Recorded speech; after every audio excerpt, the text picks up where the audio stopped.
First Congress party మాట్లాడదాం. ఏడాది అర్థంలో కాంగ్రెస్ పార్టీ ఏం చేసింది అది చెప్పినాక 10 ఏళ్ళ బీఆర్ఎస్ ఏం చేసిందో చెప్తే మీకు మంచిగా అర్థమవుతుంది. ఎక్కువ టైం తీసుకోండి, షార్ట్గానే చెప్తా. సో ఏడాది అర్థమైంది కాంగ్రెస్ గవర్నమెంట్ వచ్చి ఏం సాధించింది. 2 బడ్జెట్లు పెట్టినారు, సాధించింది కొన్ని. ఏం సాధించిందో అదొక్కసారి మీ ముందు ఉంచేటువంటి ప్రయత్నం చేస్తా. వచ్చి రాగానే కాంగ్రెస్ ప్రభుత్వం వచ్చిన తొలినాళ్లలోనే కృష్ణానది మీద ఉన్న ప్రాజెక్టులన్నీ కూడా కేఆర్ఎంబీకి అప్పచెప్పొచ్చారు. టీవీ పెట్టగానే ఇరిగేషన్ శాఖ కార్యదర్శి మన తెలంగాణ ఈఎన్సీ మాట్లాడుతుండ్రు, కేఆర్ఎంబీ మీటింగ్ అయిపోయింది, ప్రాజెక్టులన్నీ కూడా అప్పచెప్పాలని నిర్ణయం చేసినాం, ప్రాజెక్టులు అప్పచెప్పి వచ్చినామంటారు. కేసీఆర్ గారు చూడంగానే అయ్యో ఎంత పని అయిపోయాయని బాధపడ్డాడు. 10 ఏళ్లు బీఆర్ఎస్ గవర్నమెంట్ ఉండగా ఏ ఒక్క ప్రాజెక్టు కూడా కేఆర్ఎంబీకి అప్పచెప్పలే. ముందు కృష్ణానదిలో మా వాటా తేల్చండి, కృష్ణానదిలో మా నీళ్లు మాకు వచ్చిన తర్వాతనే ప్రాజెక్టులు అప్పచెప్తామని 10 ఏళ్లు మనం అప్పచెప్పకుండా ఆపితే వీళ్ళు దద్దమ్మల లెక్క రాగానే 3 నెలలకే ప్రాజెక్టులు అప్పచెప్పారు. కేసీఆర్ బయటకెళ్లి నల్లగొండలో గర్జించిండు.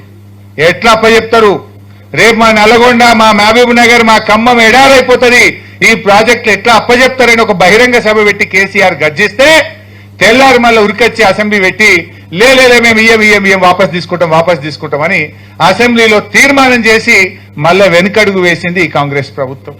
ఇది కాంగ్రెస్ చేసిన మొదటి గొప్ప పని. ఇక రెండవది మీరు మొన్న చూసిండ్రు, మొన్న దాకా మనం ఒకటే తిడుతురు 66, 34 యాడికెళ్ళి వచ్చింది ఇది మీ నిర్వాకం. ఆనాటి సమైక్య రాష్ట్ర పాలకుల పుణ్యం, ఆనాటి బచావత్ ట్రిబ్యునల్, ఆనాటి ఉమ్మడి ఆంధ్రప్రదేశ్ అసెంబ్లీ ఈ 299, 512 అనేటువంటిది నిర్ణయించింది. ఎందుకంటే ఆంధ్రాకు మీరు 512 టీఎంసీల నీళ్లు కేటాయించి ప్రాజెక్టులు కట్టి ఆయకట్టు క్రియేట్ చేసిండ్రు. తెలంగాణకు 299 మీరు చేసిన ఘనకార్యం. మరి అప్పుడు ఏమైతుంది, నీళ్లు పంచుకునేదాకా 2 రాష్ట్రాల మధ్య ట్రిబ్యునల్ పునః పంపిణీ జరిగేదాకా ఇదే పద్ధతి కొనసాగించాలని తాత్కాలిక అగ్రిమెంట్ జరిగింది.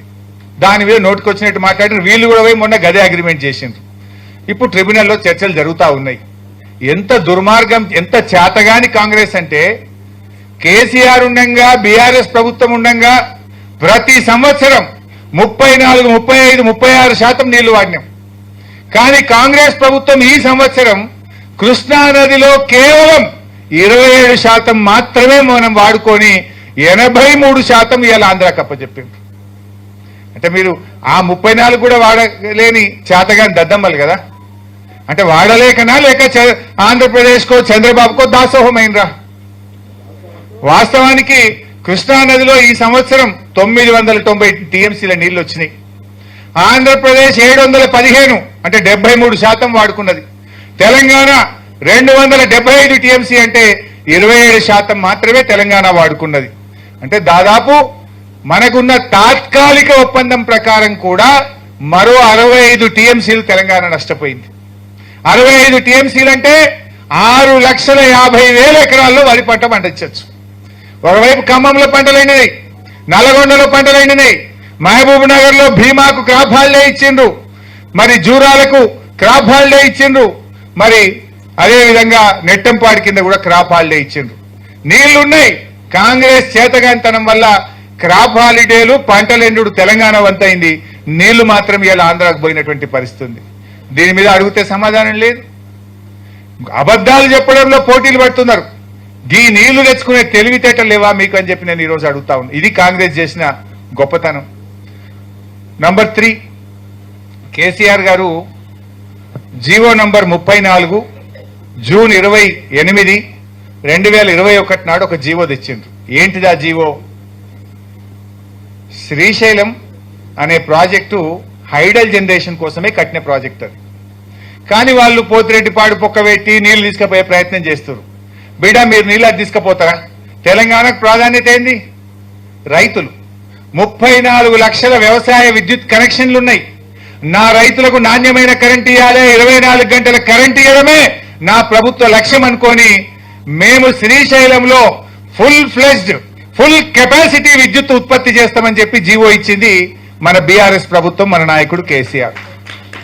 2021లో మనం జీవో ఇచ్చాం. దాని మీద ఆంధ్రప్రదేశ్ సుప్రీంకోర్టుకు పోయింది.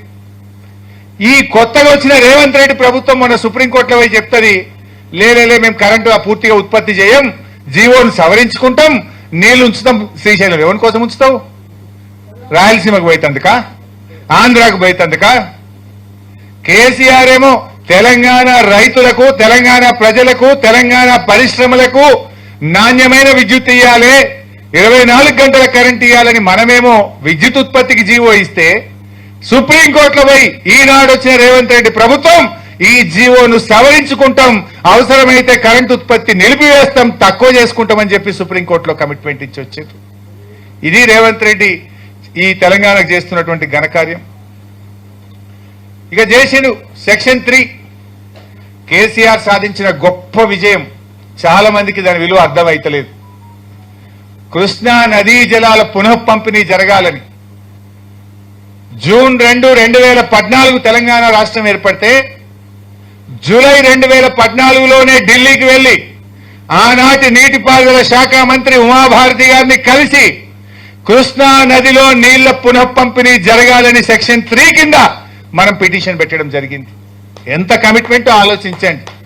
సర్దుకోనేలే, ఉద్యోగుల పంపిణీ జరగలే, కూసుంతందుకు సెక్రటరియట్ చక్కగా లేదు, కానీ నెల రోజుల్లోనే ఢిల్లీకి వెళ్లి కృష్ణా నదీ జలాలు తిరిగి పంచాలి, మాకు తెలంగాణకు 68% హక్కున్న దాంట్లో పరివాహక ప్రాంతం ఉన్నదని చెప్పి ఒక్క నెలలోనే ఢిల్లీకి పోయినటువంటి నిజాయితీ బీఆర్ఎస్ ప్రభుత్వంది, కేసీఆర్ది.